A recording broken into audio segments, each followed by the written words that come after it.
What's going on, guys? This is Nick, aka November, coming at you for another installment of November News. As you can see, I'm in my original set today. Spent a lot of time in the other room yesterday when I was doing research for the show. I just really needed a change of scenery. So here we are.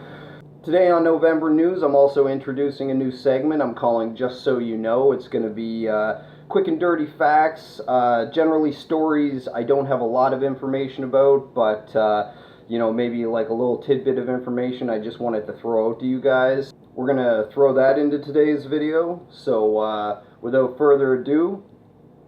So the first thing I want to talk about today, guys, is actually a continuation of the Han Solo directorial change we talked about in November News last week. So I'm not gonna go into great detail of the article. I just want to give you guys a few points just to continue on the story we were talking about last week.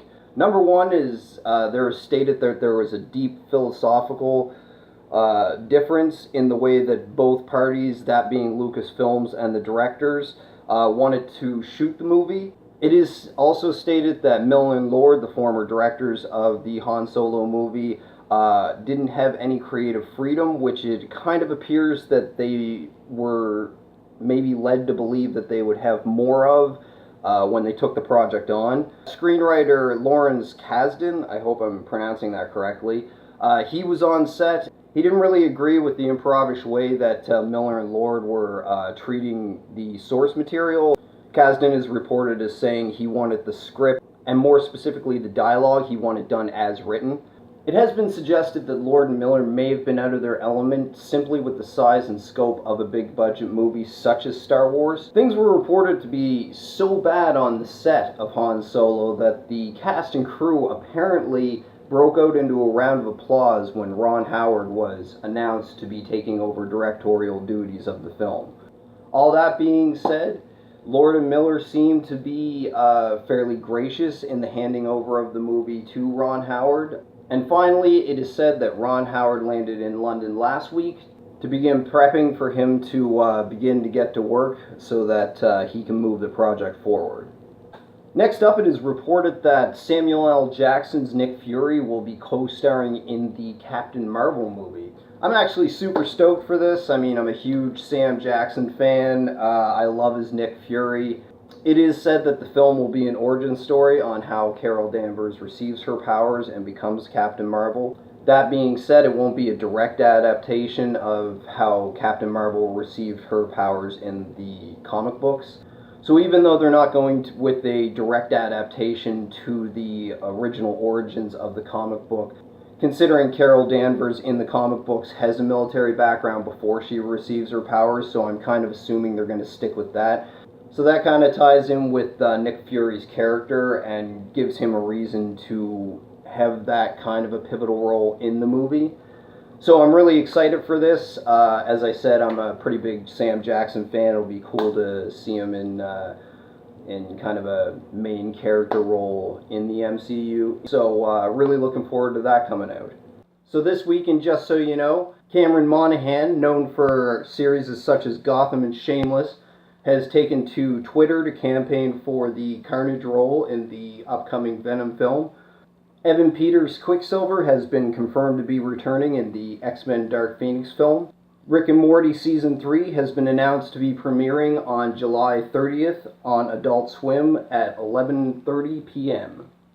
And no official release date has been confirmed yet for Young Justice Season 3, but it has been confirmed that they have 5 episodes completed already, so that's really good news for those of us who are really chomping at the bit to get some more Young Justice into us. So the next thing I got for you guys is 20th Century Fox has announced its Marvel movie schedule for up to March 2021. What we do know right now is they have 3 films slated for 2018. And those films will be Deadpool 2, New Mutants, and X-Men, The Dark Phoenix. As for the rest, it's pretty much all just speculation at this point, other than the fact that Fox does have 3 slots slated for both 2019 and 2020, as well as I mentioned before, that March 2021 slot that they have reserved. There's plenty of rumors swirling around about what these 7 untitled movies could be, but there's lots of fun speculations flying around at the moment. Anywhere from a possible Alpha Flight film to even an Exiles movie. There's even some talk that one of those slates may be a possible Fantastic Four reboot. I would really prefer Fox to kind of just let Marvel have the Fantastic Four back. As I've stated in past videos, I don't really feel like Fox knows what they're doing with the Fantastic Four, so hopefully that's not the case. That being said, some of these slots could be reserved for future X-Men movies, as well as a Deadpool 3. Though I do find it awfully ambitious for 20th Century Fox to be slating all these unknown movies, but I'm sure that they have a plan, and I'm hoping that it works out and they don't kill the franchise in the process. I kind of do look forward to see what they've got for the future of their X-Men universe. The final thing I want to talk about today, guys, is the new Marvel Sony Spider-Man project is not going to be using previously used villains, at least not for the time being. Kevin Feige of MCU is reported as saying, "We get to explore villains we haven't seen before. Spidey has an amazing rogues gallery.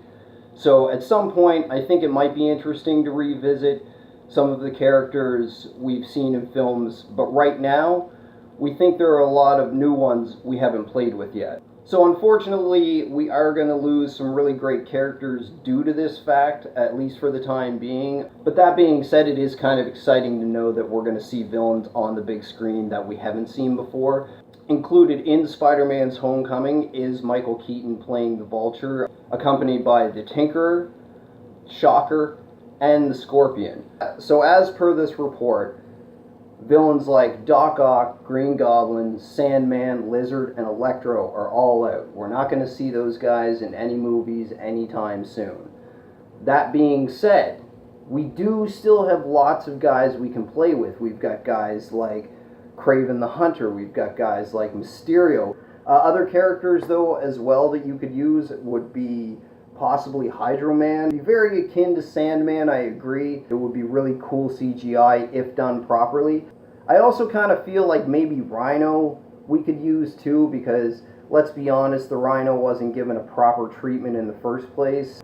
I've read a lot of really good early reviews for Spider-Man Homecoming, so personally I'm really excited for the movie. And as far as future villains and future movies, I guess we'll just have to wait and see. And if you guys ever want to stay on top of any of the things I talk about in November News, you can follow November Sierra on Facebook. That is generally where I pull all of the articles that I talk about in November News. So go on over to Facebook and check us out there if you'd like. So thanks for tuning in for this installment of November News, guys. I hope you found it informative as well as entertaining. And as per usual, you can find links in the description of all the stories I talked about today. And remember, kids, like I always say, if you're doing it right, you're not getting older, you're just getting better. I'll catch you guys around.